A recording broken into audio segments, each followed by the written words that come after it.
أعوذ بالله من الشيطان الرجيم بسم الله الرحمن الرحيم حج کی 3 قسمیں ہیں۔ حج تمتع افضل ترین قسم، حج قران دوسرے درجے کی۔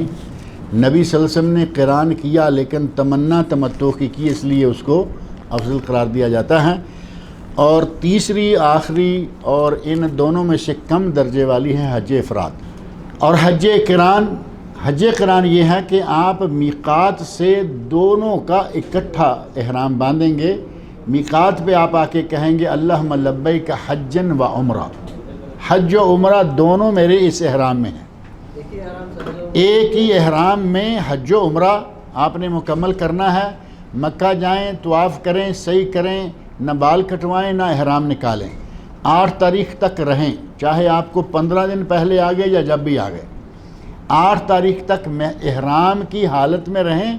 یہ فرض نہیں کہ وہ کپڑے رہیں، آپ کپڑے دھو بھی سکتے ہیں، آپ کپڑے بدل بھی سکتے ہیں، لیکن احرام کی پابندیاں آپ پہ جاری رہیں گی۔ 8 تاریخ کو آپ منا چلے جائیں اور وہاں سے عرفات، مزدلفہ اور واپس منا اور حج مکمل کریں۔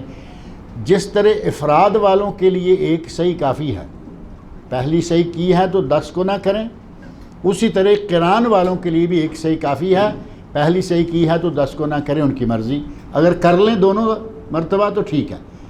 قران والے پر بھی قربانی واجب ہے، تمتع والے پر بھی قربانی واجب ہے، اور افراد پر قربانی نہیں ہے۔ یہ تینوں الگ الگ مختصر سا ان کا نقشہ ہے۔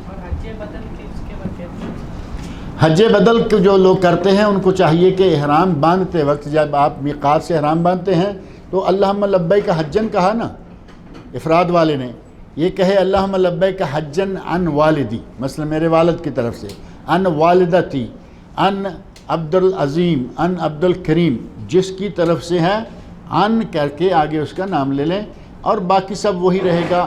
8 تاریخ کو جب دوبارہ حج کا احرام باندھیں گے تو اس وقت اللہم لبیک، یعنی اللہم لبیک عمرہ تمتع والے کے لیے، اللہم لبیک حجن و عمرہ قران والوں کے لیے، اللہم لبیک حجن صرف افراد والوں کے لیے۔ یہ میقات پر ہوگا۔